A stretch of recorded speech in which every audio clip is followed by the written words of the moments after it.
என்ன தம்பிகள் இருக்கிறார்கள். வெற்றி மேல் வெற்றி. சென்ற காலம் வெற்றி மேல் வெற்றி. கொன்று விட்டோம்.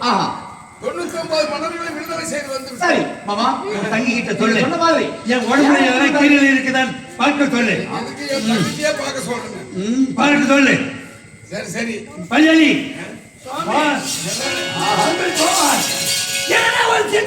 கீரல் இருக்குதாப்பா. என் தங்கச்சிக்கு அண்ணன் பேர் ஒரு நம்பிக்கை. ஆமா, அண்ணன் கொடுத்த வாக்கு நிறைவேற்றுவாரு அப்படின்னு அவர் நம்பிக்கை தான் அவனை பார்க்கல. இருந்தாலும் இப்ப புரிஞ்சுக்கணும். சரி, ஆனா அண்ணா ஏகத்துக்கு ஏற்பாடு ஆகி எல்லாம் தயாரா இருக்கிறா. செய்து கொண்டு ஆமா, எல்லா நாட்டு மன்னர்கள் வந்துட்டார்களா? அதான் வந்து கொண்டே இருக்கிறார்கள் சாரதாரியாக. ஆமா. வாங்க வாங்க. ஆமா, இது நகுல சகாதேவன் ஒருவன். அதோ வந்து கொண்டு இருக்கிறார்கள். அப்படியா?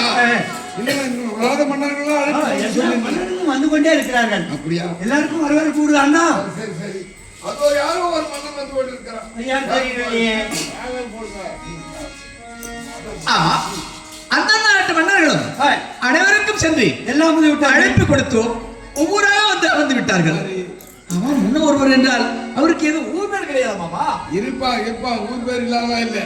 சரி, வருகின்ற மன்னர்கள் அனைவரையும் அவர்களை எல்லாம் வரவழைத்து வருகை புரிந்து அந்தந்த இருப்பிடத்தில் அமர செய்து அவரவர்களுக்கும் கொடுக்க வேண்டிய யாகத்துடைய அவிழ்ப்பாகும் அவர்களுக்கு பங்கு கொடுக்க வேண்டும். அதனால யாகத்துக்கு வந்து கலந்துக்கிறாங்கன்னா சாதாரணமானது இல்லை. அதுலயும் ராஜாதி ராஜர்கள் மன்னாதி மன்னர்கள் இவர்களாம் வேலையை போட்டு நாம் காப்பாற்றினோமே என்ற ஒரு நன்றி கடனாக வந்திருக்கிறார். ஆமா, சராச்சந்திர இடத்திலே அடிபட்டு இப்ப சராச்சந்திர கையில மாற்றணும் இவங்க. ஆமா, ஒருவேளை அவன் சரதேவிக்கு பலி கொடுத்துட்டு இருந்தா அதுதான் நம்ம உயிரே போயிருக்குமே. ஆனா நம்ம உயிரை காப்பாற்றிய உத்தமர்கள் இவர்கள். இவர்களுக்காக நாம் யாகத்துக்கு வந்து உதவி செய்யறதுனால தப்பு இல்லையா அப்படின்னு வந்திருக்கிறாங்க. அப்படியே வந்துட்டாலும் யாகம் நிறைவேறி முடிந்த உடனே யாகத்தை நடத்தி முடித்திருந்தோம்.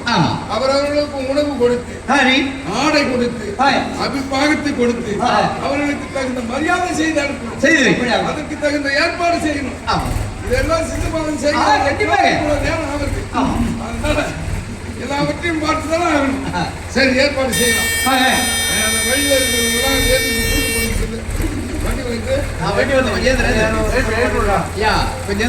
ஐயா கொஞ்சம் ஏந்துருங்க. வழியில் இருக்கிறவங்களாம் ஏந்துருங்க. டிராக்டர் சிவப்பு மேல ஏற்றி வந்து பாருங்க. கொஞ்சம் தயவு செய்து ஏந்துருங்க. ரோட்ல படுத்துக்கிறோம். டாக்டர் வராரு. டாக்டர் வரல, டிராக்டர் வருது. வண்டி வந்து பாவம், அவர் டிரைவரே விட்டுட்டு ஏறி உடைத்து கூப்பிட்டு நம்ம மைக்கில் சொல்லி கொஞ்சமா சாப்பிட்டு தானே.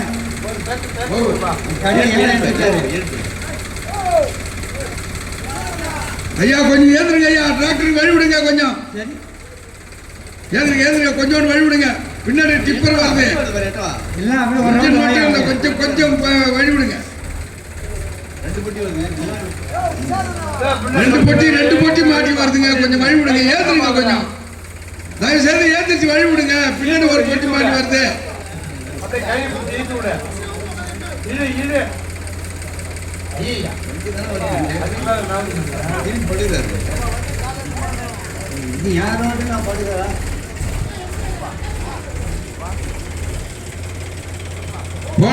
போங்க டிரைவர் சார், போங்க. போலாம் ரைட் போலாம்.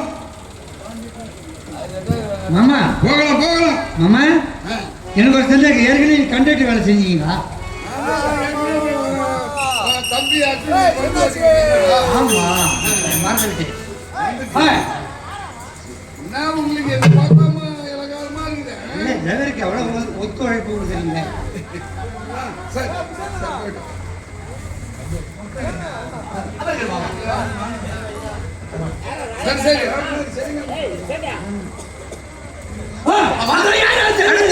வந்து விட்டார். யார் ஒருவர்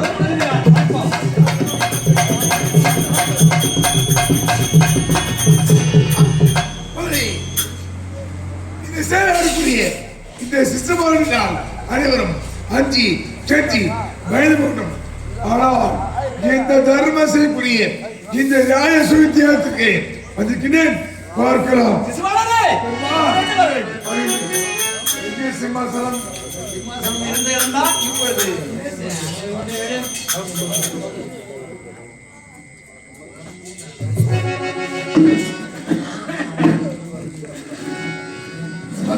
அவர்களுக்கு தகுந்த சிம்மாசனத்தை கொடுத்து அவர்கள் இருக்கிறது அமர செய்து விட்டார்கள். அனைவரும் வந்து விட்டார்கள். நம்ம தொடங்க வேண்டும். யாகத்தில் தொடங்க வேண்டும் என்றால் ஒரு நிர்பந்தம் இருக்கிறது. என்ன நிபந்தனை? அவர் எந்த ஒரு தொழிலை செய்தாலும் அதற்கென்று யாராயிலும் ஒருவருக்கு தலைமை பொறுப்பு கொடுத்துதான் நடத்த வேண்டும். அவர்கள் முன்னிலையில் தான் யாகத்தை நடத்த வேண்டும். யார் செய்வது?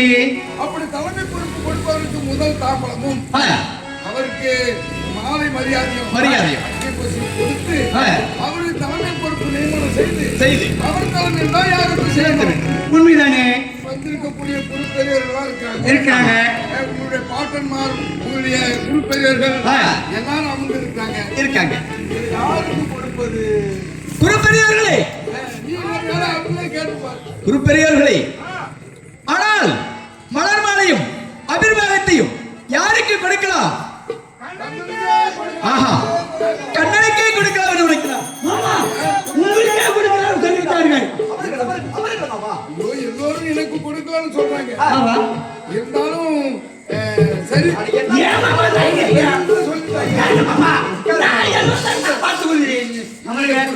ஏன் பயப்படுறீங்க?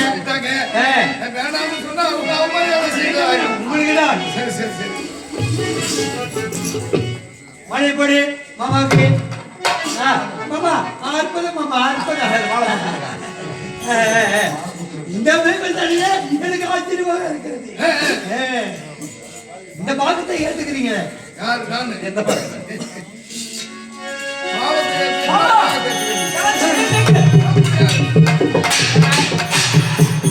அறிவு சபையை பெரியவர் நீரும் கலந்து கொண்டிருந்தார். அறிவு சபையை பெரியவர் நீரும் கலந்து கொண்டிருந்தார்.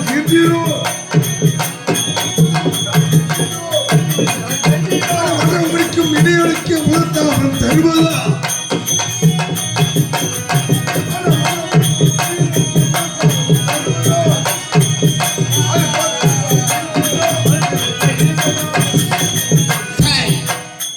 சபையாம் சபை எப்படி சபை? தாத்தா பீஷ்மர் அவர் கொடுத்த முதல் பாகம் அங்கு சாலக்கூடிய காரணம் முதல் பாகம் அதபடி அஷ்டமி ஆளக்கூடிய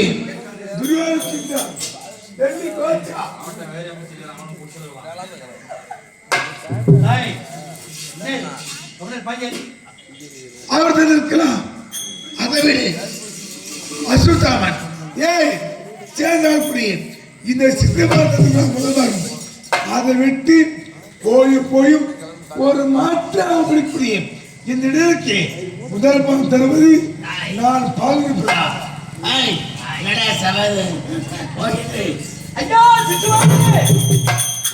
வந்து விட்டீர்கள். ஏழை முடியட்டும். தளவாட இளவாட்டு கொஞ்சமா சாப்பிட்டு போகலாம். எப்படி? தளவாட இலை போட்டு ஏக முடிஞ்ச விட கொஞ்சமா சாப்பிட்டு போலான்ற. கொஞ்சமா கை கட்டு. கொஞ்சமா என் நாட்டுல சாப்பாடு கிடையாது. சொல்றாம கொஞ்சமா சாப்பிட்டு போட்டு கை கட்டுதல என் கையை பிடித்த காரணம் என்ன?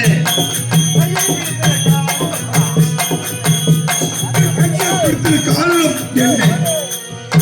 கலை முட்டுகிறாய், திட்டுகிறாய். கலை முட்டுகிறாய், திட்டுகிறாய். என் கையை பிடித்த காரணம் என்ன? என் கையை பிடிக்க ஒரு காரணம். தம்பி யாரவன் உன்னை பார்த்து வந்தவர் அனைவருக்கும் மரியாதை கொடுக்க வேண்டும். மாமனுக்கு மரியாதை மூஞ்ச பார்த்தா எங்க மாமன் சொர்க்கம் போகணும். அதுக்காக சொர்க்கம் செல்ல வேண்டும் என்றால் சரி அதனால நீ யார் எவரு? அப்படி என்ன உன் கையை பிடிப்பதற்கு காரணம் வேண்டும், தகுதி வேண்டும், தராதரம் வேண்டுமா? என்ன தகுதி? என் கையை பிடிச்சி யாரா நீ? யாரு நீ? தர்மன் யாருக்கு பிறந்தார்? பாண்டுவ ராஜனுக்கும் குந்தமாதேவிக்கு பிறந்தவர்கள் ஐவர் ராஜாக்கள். மான தட்டி சொல்ல வேண்டாம். பாண்டு மன்னனுக்கும் குந்தமாதேவிக்கு பிறந்த தர்மனுக்கு கதை என்ன தெரியும்? கால நேரத்துல கோத்தம் கீத்தா தாள் விட்டுறிய மகன்.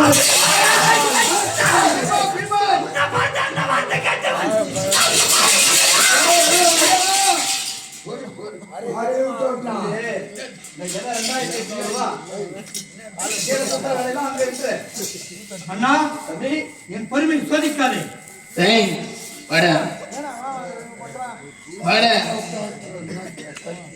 யாருக்கு பிறந்த? பாண்டுவராஜனுக்கு குந்தமாதேவிக்கு.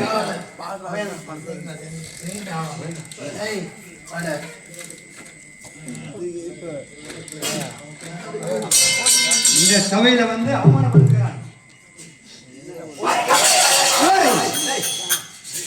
யாரு நீ? என்னடா யார் யாருன்னு? பாண்டு மன்னனுக்கும் குந்தமாதேவிக்கு பிறந்தவர். உன் கதை உன் பொறுப்பு என் கையிலடா. உன் தந்தை யாரு தெரியுமா?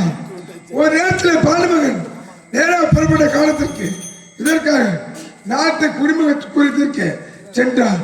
ஆனால் அந்த காலத்திலே எது யார் தெரியுமா? அவந்தியமா முனிவர் ரிஷி பத்தினியும் பார்த்தார்கள். இருவருக்கு ஒரு ஆசை வந்துட்டது முனிவர் கூட்டத்தில். ஆனால் ஆசை வராது.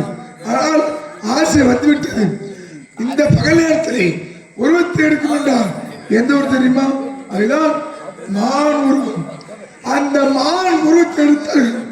இருவரும் ஒன்றாக சேர்ந்தார்கள். பார்த்தால் பாண்டு மன்னன் மானாய விளையாட்டு எடுத்தார் மானத்தை எடுத்தார். ஆனால் அந்த மான் மீது அளித்தார் மானத்தை. அந்த நேரத்தில் அவந்திமா முனிவர் உயிரை இருந்தார். ஆனால் குருதாசம் அடியே பாண்டு மன்னன் எப்போது நானே என் மனைவி ஒன்றாக சேரும்போது இப்படி காரியத்தை செய்தாயோ சும்மா இருப்பினா இருக்கவே முட்டி உனக்கு குடி சாபத்தை. என்ன சாபம் தெரியுமா? என்ன சாபம்? நீ உன் மனைவி ஒன்றாக சேரும்போது உன் சிரமானது 1000 சுக்கரை இருக்கும் சாபம். அப்படி என்ன சாபத்தை கொடுத்து விட்டார்? யார் தெரியுமா?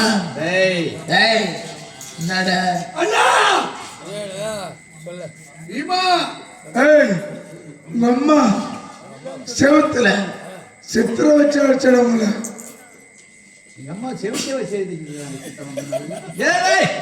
என்னடா யாண்டா யாண்டா வம்புக்கு வர? சித்திரத்தை பார்த்ததுனா நேரா வந்தா பாண்டு மன்னன் பார்த்தவன் தந்தை. ஆனா உன் தாய் கேட்ட குந்தமாதேவி சுவாமி எப்படி நீ நன்றாக கூட நீங்கள் ஏன் இந்த மாடி வரை கால் கிட்டா சொன்னா யாரு யாரு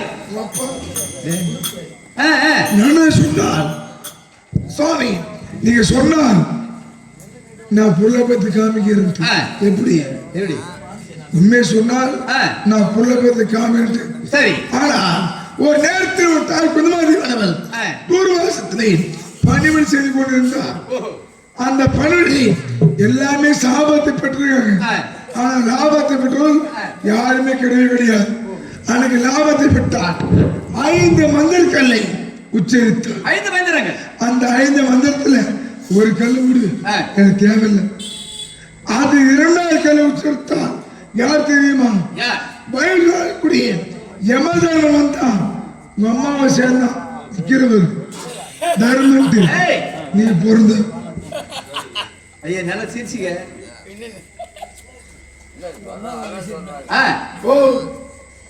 யமதர்மன் வந்தான் அம்மாவை பூந்தான். நீ தர்ம பொருந்த ஊமை ஊரில் கிடக்கும். ஆமா நாட்டியே கிடக்கும்.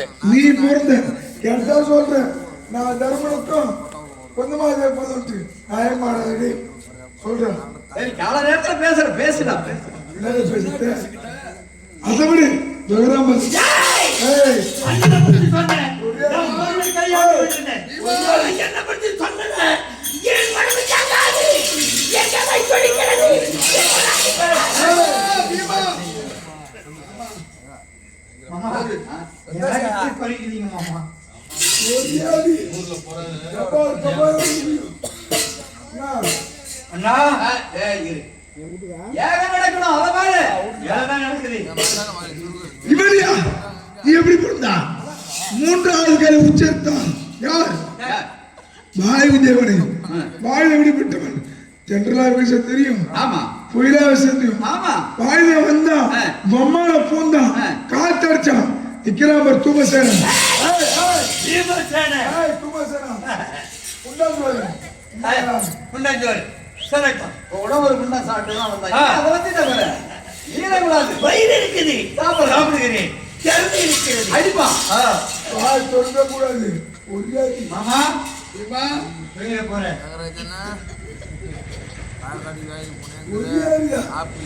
அதுவே நான்காவது மந்திர உச்சரித்தான் யாரு? உன் தாய் யார் தெரியுமா? தேவருக்கெல்லாம் தலைவன் தேவ இந்திரன்.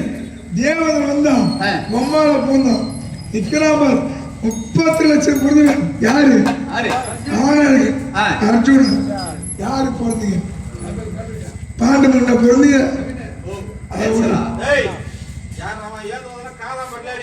தம்பி எதுங்க? தம்பி மறுபடியும் கையாள வேண்டும். ஐயோ அப்பா, ஆனாளுங்க 30 லட்சம் பொருந்தியவன் தேவருக்கெல்லாம் தலைவன் தேவேந்திரன். ஏய் ஏய், உன் மாமா சுத்தமான போட்டுனா நீ கேள்விகளை போட்டுனா தம்பி ஐமேன் ஏசாரி கம்முனு நம்மை பொறுத்து கொண்டு இருக்கிறேன். கொஞ்சம் போய் சொல்லி வை. கதையை தூக்கிட்டேன். கதையை முடிச்சுடுவேன். தொட்டு பேசுகிறான். தொட்டு பேசுகிறான். கோட்டேஜ் கூட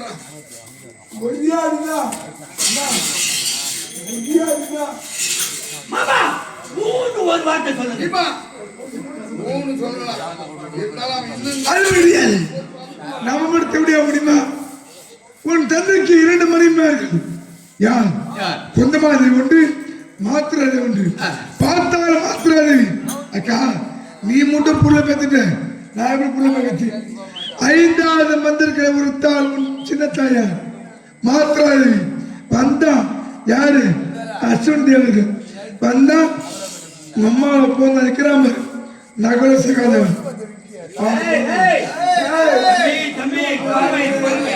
இருக்கடா நானே அணைஞ்சு கொண்டு இருக்கிறேன். அதை விடு. சரி நீங்க ஒரு களம். யாரு?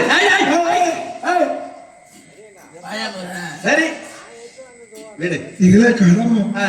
அதை விடு. மாமியார் தான் திவ்யானா மரிமரு மத்தியானா தங்கா பொறு பொறு இரு. அப்படின்னு அவன் சொல்லுகிறானே. பீமா பீமா உங்க அம்மா மோத்தகாரி 5 பேர் நினைச்சா 5 பேர் பொருந்தீங்க. நிக்கிறாவன் ஐவருக்கும் தேவி அழியா பத்தினி மன்ன மகள் பூவாடை கறி பாஞ்சாலி. பாஞ்சாலி சற்று வாயை மூடுங்கள். ஐயோ நீ மாமால பார்த்தா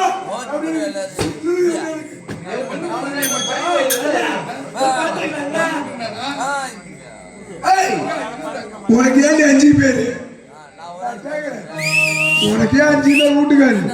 5 பேர் விட்டு 6வதா என்ன வச்சுக்க.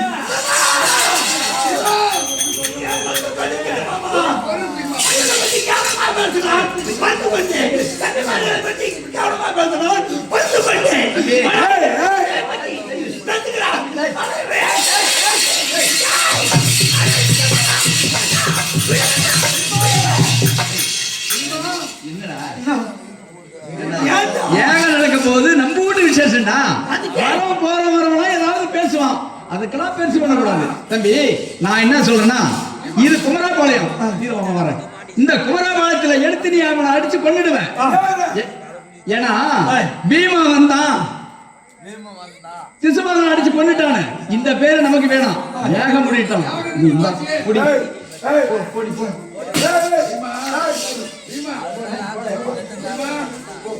இப்ப உன் கைவனா. தர்மா ஏய் தர்மா பீமனை கூப்பிட்டு படம் பண்ணிக்கிறேன். எல்லாருக்கும் சாப்பாடு தயார் பண்ணு. அவருக்கு உண்டானவரு அதை முடி ஏன் தெரியுமா ஒரு நேரத்தில் காணாமல் நிறுத்தி அனைவரும் வந்தார்கள். அர்ஜுனன் திருமணம் செய்தான். யாரு இந்த பாட்டாளி உரைத்த அர்ஜுனன் அம்மா நான் ஒரு கன்னி என் சொல்ல கூட ஒரு கனி கொண்டு வருகிறேன் மகனே அர்ஜுனா ஐவரும் பகிர்ந்து கொண்டு சொன்னார்கள். ஆனா அது கனி அல்ல இந்த கன்னி ஐவர்க்கன் தேவி அழியாத பத்தினி வண்ண மகள் பூவாளக்காரி ஏற பாட்டாளி அண்ணா, அங்க பாத்துருக்கீங்களா? இருக்கட்டுமா ஏதோ மதிமயக்கத்துல பேசுறோம்மா. ஆமா கொஞ்சம் பொறு இன்னும் பாப்போம் இரு. அவளு பூவோட நார்வை சேர் மணக்கிறது. இப்ப யாரு ஒரு நட்பையன் மடப்பையன் தடிப்பையன். சரி பாண்டவர் தான் முதல் பாகம் திரண்டார். அந்த முதல் பாகத்தை வாங்க ஒரு கருவிதான் யாரா மாமாவோட குடுக்குடுன்னு கேட்டேன். யாரா நீ யார் ஐய் அட திருட்டு பேர உனக்கு செய்தி கேளலாம்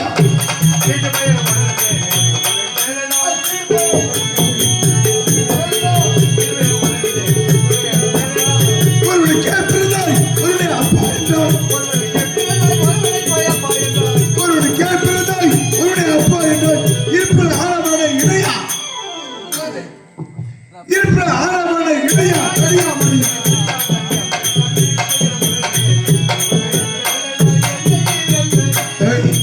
நீ யாரா நீ எங்கு பிறந்தாய் எங்கு வளர்ந்தாய் ஒருவனுக்கு பிறந்தாய் ஒருவனை அப்பா நினைத்தாய்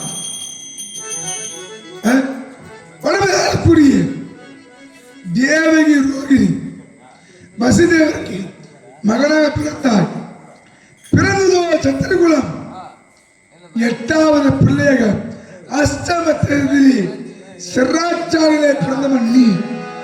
ஆனா வளர்ந்ததோ யாதொரு குலத்திலே கண்ணனாக வளர்ந்தாய்.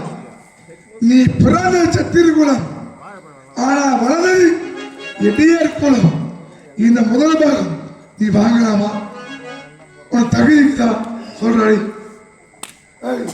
சொல்ற தகுதிக்குதா இருக்கு மச்சான், தகுதி இல்லாம எனக்கு கொடுத்துருக்காங்க. யாருக்கு யாரா மச்சான்? எனக்கு கொடுக்கணும் ஏன்டா உனக்கு வேலை என் பேர்ல கொச்சரி பாரு. அது மட்டுமா ஆமா கம்சனை கொண்டாய் ஆயர் பாடி இருக்கிறார்.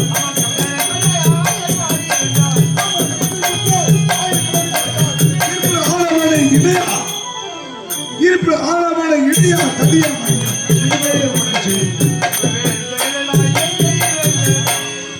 ஒரு அம்மா ஒரு தாய் மாமன் எப்படிப்பட்ட உறவு சொல்லுங்க ஐயா. ஒரு தாய் மாமன் எப்படிப்பட்ட உறவு ஒரு 10 மாதம் சுமந்து பெற்றெடுத்த ஒரு தாய் இழந்தது. அந்த தாய்க்கு அடுத்தது தாய் மாமன். முளை உள்ளவள் தாய் முளை இல்லாதவன் தாய் மாமன். ஒரு குழந்தை பிறந்தால் இறந்தால் எல்லா சீர்திருத்தியாரு தாய் மாமன் தான். அப்படிப்பட்ட தாய் மாமனை கொன்றியே உனக்கு தகுதிக்குதான் அருகுதான். அது மட்டுமா மற்ற அடியை பெற்றால் ஆமையை பெற்றால் அடியை பெற்றால் ஆமையை பெண்ணாண்டாய். இருப்புல ஆனவனை இடையா இருப்புல ஆனவனை இடையா சரியா முடியா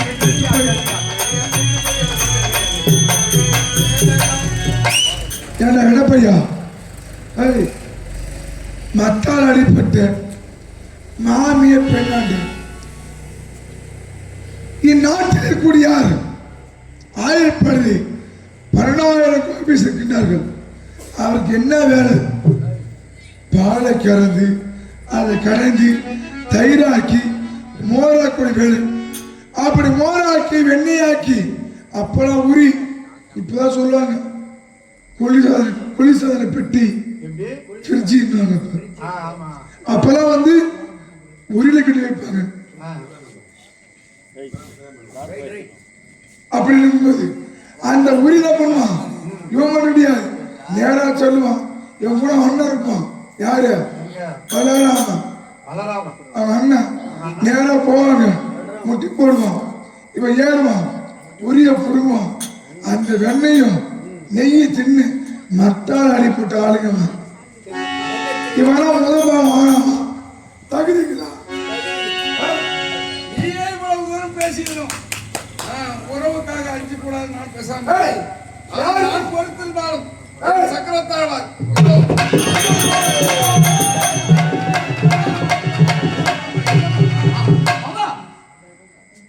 சபையில எத்தனை பேர் இருந்தோம். ஆனா என் தங்கைக்கு தான் கூட பிறந்ததாச்சு. ஆமா, நான் ஆடாவிட்டாலும் தன் தசையாரு சும்மா சொன்னாங்க பார்த்தையா. அதனாலதான் ஓட்டோட்டமா ஓடி வந்து விலை உயர்ந்த பட்டாடையில் கூட பார்க்காம வச்சு என் விரலுக்கு கட்டு போட்டுட்டான். ஆனா கட்டு போட்டு இந்த பட்டு பேசவே தெரியவில்லை. பாத்தீங்களா?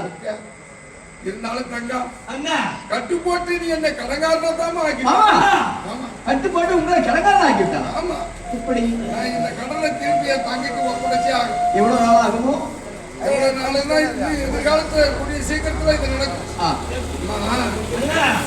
பட்டாடை கிழித்து என் விரலுக்கு கட்டு போட்ட அல்லவா? ஆமா, இந்த சீலையில இருக்கக்கூடிய நூலாகப்பட்டது எத்தனை இழைகள் இருக்கிறதோ அத்தனை சேலையாக மொத்தமா ஒரே நேரத்துல உனக்கு நான் எடுத்து கொடுக்க போறேன்.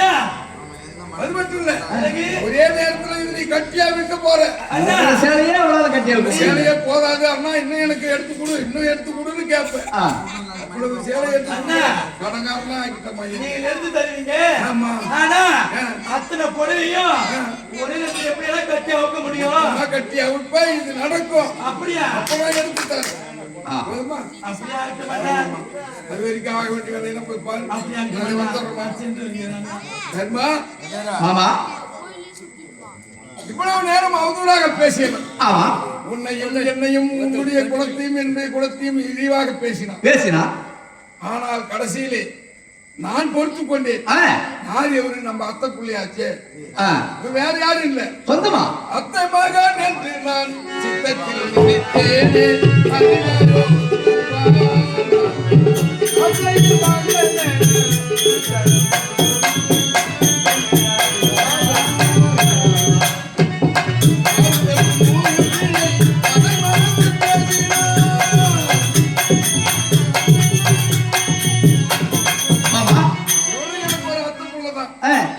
நீ எப்படி அத்தை மாவனோ அது போல இவன் எனக்கு ஒரு அத்தை மகன்.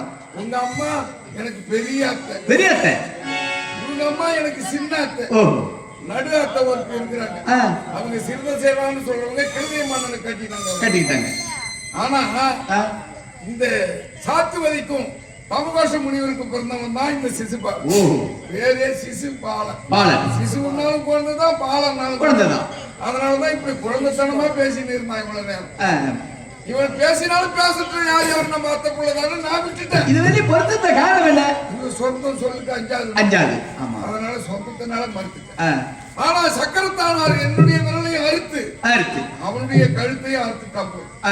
சக்கரத்தாழ்வாருக்கு தான் கோவம் அதிகம். இவ்வளவு நேரம் பேசுறா கூட இருந்தே நீ இன்னும் பொறுத்துமே இருக்கிறிய அப்படின்னு என் மேல கோபம் வந்து இருக்கலாம். என் விரலையும் அறுத்து அவன் கழுத்து அறுத்துட்டான். ஆனால் அவன் இறக்கும் தருவாயிலே நாராயணா கோவிந்தா அதுதான் காரணம் புரியவில்லையே. இப்ப கண்ணா கிருஷ்ணான்னு கூப்பிட்டா என்ன கூப்பிட்டதா? ஆமா. ஆனா இவன் நாராயணா கோவிந்தான்னு கூப்பிடுறானா காரணம்? அப்ப இவன் முற்பிறவியுடைய ஞாபகம் வந்து நாராயணா முதல் பிறவி இவனுக்கு ஞாபகம் வந்துவிட்டது. கிரேதா யுகத்திலே ஸ்ரீமன் நாராயணனாக நான் இருக்கும் பொழுது அப்பொழுது திருப்பார் கடலில் லட்சுமி சமேதனாக நாங்கள் ஆதிசேடன் மீது பள்ளி கொண்டிருக்கும் சமயத்திலே ஒரு நாள் யோக நிஷ்டை செய்ய வேண்டும், உலகம் நன்மை பெற வேண்டும் என்று மாயப்படி காவலனாக இருந்த ஜெயன் விஜயன் இருவரையும் அழைத்தேன். அவர்கள் இருவரும் ஓடி வந்தார்கள். என்ன சுவாமி ஆண்டவா என்று கேட்டார். இன்று நான் யோக நிஷ்டையில் அமர போகிறேன். நான் யாரிடமும் இன்றைக்கு வாதாட முடியாது, முடியாது. மௌனம் சாதிக்க போறேன். அதனால் என்னை யாராயிலும் தேடி வந்தால் அவர்களை வைகுந்தத்திற்கு உள்ளே அனுமதிக்க வேண்டாம் அப்படி என்று கட்டளை பிறப்பித்து நான் யோக நிஷ்டையில் அமர்ந்து விட்டேன். அந்த நேரம் பார்த்து தூர்வாச முனிவர் என்று சொல்லக்கூடிய தூர்வாச முனிவர் கோபத்தில் சிறந்தவர். ஒரு கோபத்திற்கு 7 முழம் கோபப்படும். அப்பேற்பட்ட கோபக்கார முனிவராச்சு அவர் வந்திருக்கிறார். ஜெயனும் விஜயனும் குறிக்க ஓடி வந்து மறுத்து, சுவாமி ஆண்டவனை இந்த ஆண்டவனை நீங்கள் பார்க்க முடியாது, பார்க்கவும் கூடாது, உங்களுக்கு வழி கிடையாது அப்படின்னு குறிக்க வழி மறித்து விட்டார்கள். கோபம் வந்து விட்டது தூர்வாசனுக்கு. சும்மா இருப்பாரா? ஜெயா விஜயா வந்திருக்கக்கூடியவன் நான் யார் என்று தெரிந்து என்னை வழிமறிக்கின்றேன் அப்படி சொன்னோம். யாரா என்ன சுவாமி, இன்று ஆண்டவனை பார்க்க முடியாது அப்படி என்று அவர்கள் கட்டளை பிறப்பித்தார்கள். கோபம் வந்து விட்டது. தூர்வாசர் என்ன செய்தார் தெரியுமா? ஜெயா விஜயா, எப்பொழுது நீங்கள் அரக்கத்தனமாக குறுக்கே வந்து வழிமறித்தீர்களோ நீங்கள் இருவரும் பூலகத்திலே அரக்கனாய் பிறக்க வேண்டும் என்று சாபத்தை கொடுத்து விட்டார். உடனே சாபம் பெற்றவர் இருவரும், ஆண்டவா நாராயணா நீங்கள் தான் காப்பாற்ற வேண்டும் அப்படி என்னிடத்தில் முறையிட்டார்கள். கொடுத்த சாபம் கொடுத்ததான் முனிவர் கொடுத்தது. அதை மாற்றி அமைக்க என்னால் முடியாது. ஆகினாலே அந்த முனிவர் தெரிவித்த பிரகாரம் நீங்கள் பூலகத்திலே அரக்கனாய் பிறக்க வேண்டும். அப்படி அரக்கனாய் பிறந்து நீங்கள் 7 பிறவி செத்து ஜனனம் எடுத்து இந்த நாராயணனுடைய என்னிட பாதம் வந்து சேர வேண்டும். என்னுடைய அன்பான பக்தராய் நீங்கள் பிறந்தால் உங்களுக்கு 7 பிறவி. அப்படி இல்லை என்றால் 3 பிறவி. நீங்கள் 3 பிறவி எடுத்து என்னிடத்தில் யுத்தம் செய்து என்னை பகைத்து என்னுடைய கரத்தினாலே நீங்கள் மாள வேண்டும். அப்படி என்றால் 3 பிறவி. உங்களுக்கு 7 பிறவி வேண்டுமா? 3 பிறவி வேண்டுமா? அவர்கள் என்ன சொன்னார்கள்? ஆண்டவா நாராயணா, எப்பொழுது உங்களை அன்பாக பாடல் பாடி பஜனை பாடி செத்து ஜனனம் எடுத்து 7 பிறவி கடனை முடித்து வைகுந்தம் வருவது எடுப்பதை விட வேண்டாம். நாங்கள் எதிரியாகவே பிறந்தால் உங்களை பார்க்காமல் உங்களோடு யுத்தம் செய்து உங்கள் காலத்தினால் தானே மாறப் போகிறோம். அது சீக்கிரத்தில் 3 பிறவி கடனை முடித்து நாங்கள் மீண்டும் வைகுந்தம் வருகிறோம். எங்களுக்கு 3 பிறவி கொடுங்க சாமி. சரி என்று 3 பிறவி கொடுத்து விட்டேன். முதல் பிறவி இரணியாட்சசனாக பிறந்தான். அப்பொழுது நரசிங்க அவதாரம் எடுத்தேன், இரணியார் கொண்டு விட்டேன். வெள்ளப்பள்ளி அவதாரம் எடுத்தேன், இரணியாட்சசனை மடித்தேன். முதல் பிறவி கடனை முடித்து திரேதாயுகம் முடித்தேன். இரண்டாவது பிறவி கடன் திரேதாயுகம். திரேதாயுகத்திலே ராவணன் கும்பகர்ணனாக பிறந்தார்கள். நான் அப்பொழுது ராமனாக மானிடனாக பிறந்து அப்பொழுது மானிடனாக பிறந்து அவர்களை வேட்டையாடி ராவணனையும் கும்பகர்ணனையும் அழித்து திரேதாயுகத்திலே 2வது பிறவி கடனை முடித்து விட்டேன். 3வது பிறவி இப்போது துவாபர யுகத்திலே இவர்கள் தந்தவர்கள் சிசுபாலனாக பிறந்தார்கள். நான் கர்ணனாக அவதாரம் செய்தேன். தந்தவர்களை எப்பொழுது கொண்டு விட்டேன். இப்பொழுது சிசுபாலனை இப்பொழுது நான் கொள்ளவில்லை, என் கரத்தால் சக்கரத்தாழ்வார் கொண்டு விட்டார்.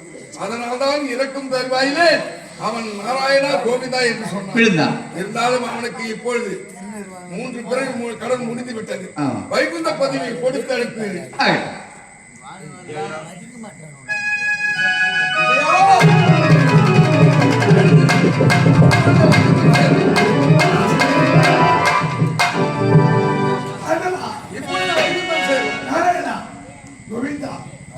தங்களை கோடா என்று நான் பேசிவிட்டு நான் செய்தவருக்கு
பலமதுரை துணை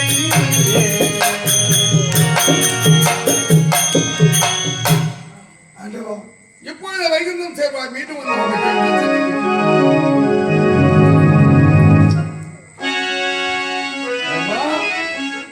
ஆமா எங்கே இந்த யாகத்தில் அசம்பாவிதங்கள் ஏற்பட்டு யாகம் தடைப்பட்டு நின்று உன்னுடைய தந்தை எனது மாமன் சொர்க்கம் சேராமல் போய்விடுவாரோ என்று அதேதான் மனக்கலக்கம். இதுவரையில் நாம் எவ்வளவோ பொறுத்து ஆமா நடக்கக்கூடாததெல்லாம் தடுத்து நிறுத்தி நடக்கிறோம். உண்மைதான் மாமா. ஆனால் எப்படியே இருந்தாலும் நடந்து முடிந்தது இனிதே யாகம். ஆமா இந்த யாகம் நல்ல முறையில் நடைபெற்றதுனாலே உனது தந்தை பாண்டு மகாராஜன் எனது மாமா அதோ பார்த்தாயா பாண்டு மகாராஜன் சொர்க்கம் சேர்கிறார். பாண்டு மகாராஜன் சொர்க்கம் சேர்கிறார். பாண்டு மகாராஜன்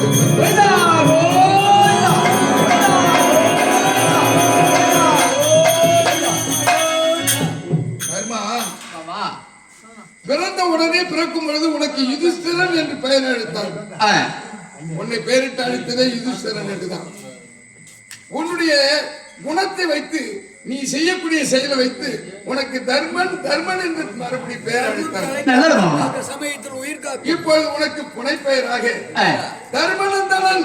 வாழ்க வாழ்க. ஏனென்றால் ஏன் மாமா? உன்னுடைய இருந்து தந்தை சொர்க்கம் சேர்வதற்காக தர்மன் இப்படிப்பட்ட ராஜசூயம் யாகம் செய்ததினால்தான் பாண்டு மகாராஜன் சொர்க்கம் சேர்ந்தார். அப்படி என்று மகன் தன் தந்தைக்கு ஆற்றும் உதவி இவன் தந்தை என்னோற்றான் சொல் என கொள் என்று சொல்வார். உன் பெயரை சொல்லி உன் தந்தையினுடைய பெயரை சொல்லும் அளவிற்கு நீ ஒரு உயர்ந்தவனாகிவிட்டார். தர்மன் செய்த யாகத்தினால்தான் பாண்டு மகாராஜன் சொர்க்கம் சேர்ந்தார். ஏனென்றால் உன்னுடைய முன்னாள் மூதாதையர்கள் அப்பொழுது மன்னனாக இருந்து முனிவனாக மாறி தவத்திலே சிறந்தவர் விஸ்வாமித்திரர் என்று சொல்லக்கூடியவர் உங்களுடைய முன்னோர்களில் ஒருவனாக அவர்களுக்காக ஒரு சொர்க்கத்தையே அமைத்து கொடுத்தால் திருசங்கு மன்னனுக்கு. அப்பேற்பட்ட பரமும் பலமும் மிகுந்த விஸ்வாமித்திரன் கௌசிக முனிவர் செய்த யாகத்தை விட நீ செய்த யாகம் பெருமையாய்ந்த யாகம். அப்படிப்பட்ட ராஜசூய யாகத்தை செய்து உன் தந்தைக்கு பெருமையும் சொர்க்கத்தையும் சேர்த்து கொடுத்ததினாலே உனக்கு தர்மநந்தனன் நின்றும் இப்பொழுது தந்தைக்காக இப்பேற்பட்ட கடமை செய்தான் என்று உலகம் புகழும் அளவிற்கு உனக்காக இந்த தர்ம ராஜசூய யாகத்தை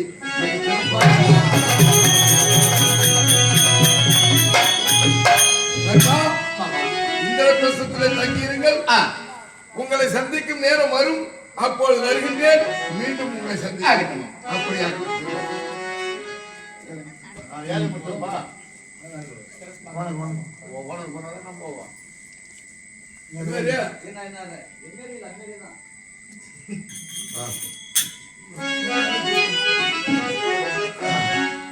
பேரன்பு கொண்ட பெரியவர்களே, நாடகாசி பெருமக்களை, விழுப்புரம் மாவட்டம் வானூர் பரிக்கல்பட்டி கிராமம் நாடக கலை மன்றம் ஸ்ரீ ராகவேந்திர நாடக மன்றம் புண்ணியசித்திரம் கும்பராப்பள்ளி அழகான கிராமம்.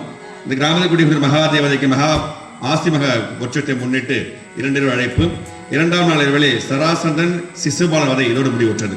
எங்களுக்கு 2 அழைப்பு கொடுத்து அரிசியை உணவளித்து அன்போடு உபசரித்த நல்ல நடித்திருத்துக் கொண்டு இன்று எங்கள் கம்பெனி விஜயம் செய்யக்கூடிய கிராமம் திருக்கோவிலூர் அருகாமையிலே டி கொளத்தூர் என்ற கிராமத்திற்கு நாங்கள் இன்றும் நாளையும் சொல்லிக்கொண்டு